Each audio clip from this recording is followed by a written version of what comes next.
আসসালামু আলাইকুম প্রিয় এলাকাবাসী, আপনারা সবাই আমি দৃষ্টি আকর্ষণ করলাম। ইতিমধ্যে দেখরা আপনারা কটু খালেঙ্গার সংসার কাজ চলের। তো বেশ কিছুদিন আগে আমি শর্টকাট পা দিলাম, আজকে কয়েকদিন যাবৎ আগে যখন এই কালাঙ্গার কাজ শুরু হয় তখন কন্ট্রাক্টর সাহেবের উচিত আছিল যে এইভাবে একটা জিনিস টাঙ্গাইয়া মানুষের 2 দিন আগে জানানির যে এই রাস্তার কাজ হইব। তো বিশেষ করে এই বিষয়টা লইয়া আমার বর্তমানে এলাকার যে মেম্বার সাহেব শানপাবে শিপন ভাই এবং আমি কটু খালাঙ্গার রোড স্ট্যান্ডের সভাপতি এবং আমার কমিটির মানুষ যে যারা আছে আমরা কেউই জানি না। যখন এই রাস্তাটা ক্ষুধা হইল, মানে ওই যে বোল্ডোজার আনিয়া স্ক্রাপ গাড়ি আনিয়া যখন দুই সাইডে ক্ষুধা হইল, তখন ক্ষুধা হওয়ার বাদে যখন রাস্তাটা বন্ধ হয়ে গেল বন্ধ হওয়ার পরপরই মানে তখন এটা কন্ট্রাক্ট সাহেবের লগে যোগাযোগ করলাম এবং রাস্তার যারা ঠিকাদারি কাজ করে আমি তারা কইলাম যে আপনারা কাজ বন্ধ করুন, একটু বুঝেন যে আমরা তো কেউ জানি না। পরবর্তীতে আমরা যে কন্ট্রাক্টর সাহেব আছেন, কন্ট্রাক্টর সাহেব আইয়া বিষয়টা তাই সরি কইলা যে রে ভাই ঠিক আছে, আমরা কামটা ওই তো আসলে আগেই নির্বাচনের লাগি বন্ধ হয়ে গেছে। সেনাবাহিনীর কাছে তারা কইছিল যে সেনাবাহিনী কাম বন্ধ করে রাখিছে, যে নির্বাচন পরপরে কাম শুরু হইব। যেহেতু সরকারের কাজ তারা একটা সময় একটা টার্গেট থাকে, এই হিসাবে তারা মতো কাজ করে। পরবর্তীতে কাজ শুরু হইলো। আমাদের এলাকাবাসীর অনেকের অনেক ধরনের প্রশ্ন। তখন আমার কথা হয়েছে, এই যে কাজটা শুরু হয়েছে, এত সুন্দর করে কাজ শুরু, অতীতে কিন্তু এরকম কোনো কাজ আমাদের এলাকা হয়েছে করে আমার মনে হয় না। আমার বউ যাওয়ার পর থেকে আমি দেখছি না। আর আমি সভাপতি হওয়ার পর থেকে তো রিপেয়ারিং কাজ যতটুকু পারছি আমি বিভিন্নভাবে আমি করানোর চেষ্টা করছি, পাবলিক রেলওয়ে জনগণের সাথে রাখিয়া। এখন আমার কথা হয়েছে ওটা যে রাস্তাটা 10 ফুট, তো অনেকেই প্রশ্ন করতে বর্তমানে যে রাস্তা 10 ফুট, আর কালাঙ্গাত কিন্তু 25-30 হাজার মানুষের বসবাস, 1 বাই রাস্তা। এখন এটা ছাড়া বিকল্প কোনো আর রাস্তা আছে? যেহেতু কটু খালেঙ্গার থেকে সিঞ্জি ভাড়া হচ্ছে মাত্র 15 টাকা কলেজ গেট পর্যন্ত।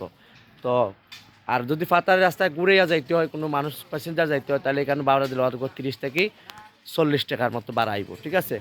তো এই হিসাব করিয়া মনে করেন যে এই রাস্তাটা তারা কাজ করে, ঠিক আছে, তারা এইখানে কিন্তু RCC ডালা হইব, 8-9 ইঞ্চি ডালা হইব, অনেক বড় কিন্তু আপনারা দেখুন, এটা কিন্তু অনেক বড়। তো তো অনেকেই প্রশ্ন করেন আমাদের এলাকার মাঝে যে দেখুন যে এই কাজটা তারা এক সাইডে করতো, এক সাইড খোলা রাখতো আর এক সাইড করতো। আচ্ছা, আমি একটা প্রশ্ন করতাম যে এই যে এক সাইড তারা খোলা রাখতো বা এক সাইড করতো, কীভাবে করতো? আচ্ছা, খোলা এক সাইড যে করতো, গাড়িগুলো চলাচল করতো, কীভাবে করতো? বা রাস্তার অর্ধেক উবাও চাইন তোমরা, রাস্তার অর্ধেক কত মান উবাও চাইন? হ্যাঁ, ও তুমি অন্য যাও, ওগেলাত যাও, ওগেলাত যাও না, যাও না ওগেলাত, ওগেলাত যাও, ওগেলাত ও তো নাইনি অর্ধেক উবাইছো নাইনি। আচ্ছা, ও যে বেচারা অর্ধেক উবাইছে, অর্ধেক উবাইয়া তুমি মনে করো কাম করো, একটা জিনিস কুদাল মারো, মারো না। আচ্ছা, ও বেচারা অর্ধেক উবাইয়া কাম করলো, ঠিক আছে। এখন আমি বুঝাইতাম স্যার আমাদের এই এই সাইডটা দিয়া গাড়ি কীভাবে চলাচল করবো? না CNG চলবো না রিক্সা চলবো, কিন্তু তারা তো কাজের মাঝে তো বিঘ্নতা করবো। হ্যাঁ, কাজের মাঝে তারা বিঘ্নতা করবো, তখন তারা কিভাবে কাজটা সম্পূর্ণ করবো, কিভাবে তারা উড়া করে কাজটা করবো? তো এই এলাকাটা আমরার সুন্দর করে সাজানির দায়িত্বটাও আমরার। আমার কথা হচ্ছে 15-20 দিন হয়তো বা আমাদের কষ্ট হইব একটু, কিন্তু আমরা তা খুশিভাবে খুশিভাবে মানিয়ে নিয়া এই 15-20 দিন যদি তারা একটু সুযোগ করিয়া দেই, কিংবা 1 মাসের 15 থেকে 20 দিন একটা সুযোগ সুবিধা করিয়া দেই, তাইলে তো মনে করেন আমরা লাগি ফায়দা।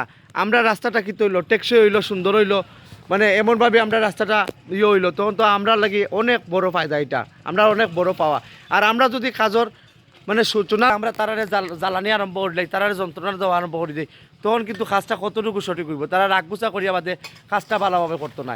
আর যেহেতু তারা একটা কাজ করার মাঝে করার পথে মানে তারা একটা রং করে লইছে, তখন এটা নিয়ে অনেক আলোচনা সমালোচনা, অনেক ভিডিও, অনেক কিছু সোশ্যাল মিডিয়াত কিন্তু এটা ভাইরাল হয়েছে। এর পরবর্তীতে কন্ট্রাক্টর যিনি তাই আন্তরিক জোসেফ ভাই, তাই কিন্তু এটা লিয়া সরি করছেন, যে কারণে যেহেতু কেন পানির কোনো ব্যবস্থা আছিল না, ব্যবস্থা না থাকার কারণে মানে এই বিষয়টা হয়ে গেছে। তারপরেও কিন্তু তার ব্যক্তিগত তরফ থেকে তাই কিন্তু অনেক ধরনের সরি কইছেন।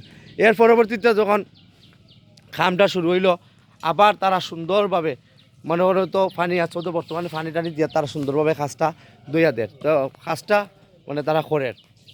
আর বর্তমানে মনে করেন আমরা কালাঙ্গাত প্রায় মানুষ বিল্ডিং কনস্ট্রাকশনাল কাজের লগে জড়িত আছে। তো এই হিসাবে মনে করেন যেহেতু জড়িত আছে, এখন তারা এখন মনে করেন বর্তমানে আর কোনো ছয় নয় কাজ করিয়া তারা যাইতে পারেন না, ঠিক আছে। তো আমরা আসলে এগুলা তারারে অতিরিক্ত ডিস্টার্ব না করিয়া আমরা কাজটা যাতে একটু সুন্দর হয়, সুস্থ হয়, বুঝছো নি ধরো হয়তো আমরা যাতে তারা বাধা বিঘ্ন আছে না নি আর সব কিছুর মাঝে যাতে বুঝদারি না করি। আর আমি আপনাদের বুঝাইলাম ভালো থাকবা সুস্থ থাকবা সবাই আর দেখছো তো খামর যে বিষয়টা। আর তবে হ্যাঁ আমি কন্ট্রাক্টরের সামনে পরবর্তীতে কইছি যে তারা কইছি যে ভাই যেভাবে হোক যে আপনার লোকবল দিয়া আপনি কাজটারে সম্পূর্ণভাবে যত তাড়াতাড়ি সম্ভব কাজটা যাতে শেষ হয়, কারণ সাধারণ মানুষের ভোগান্তির শেষ নাই। তো আমাদের এলাকার যারা অসুস্থ মানুষ আছে, গর্ভবতী মা বোন আছে, তারার কথা বিবেচনা করিয়া যেহেতু পানির পথ ব্যবহার করতে হইব রাস্তাটা হইলে, এই কারণে করলাম যত তাড়াতাড়ি সম্ভব আমাদের এই কাজটা যাতে সম্পূর্ণ হয়। আমার বিশেষ অনুরোধ থাকবো কন্ট্রাক্টর জোসেফ ভাইয়ের কাছে এবং আপনারা সবাই আমরা যাতে আমার আরেকটা অনুরোধ থাকবো আমরা সবাই মিলিয়ে মিশিয়ে যাতে আমরা তাদের সহযোগিতা করি আমাদের কালাঙ্গার রাস্তাটা খামটা যতটুকু আমরা যত তাড়াতাড়ি সম্ভব সম্পূর্ণ হয়। আর আমরা যত মনে করেন যাতে আমরা তারারে বেশি বাধা বিঘ্নতা না করিয়া তারা কাজে সহযোগিতা করি। ঠিক আছে, ওকে, আল্লাহ হাফেজ।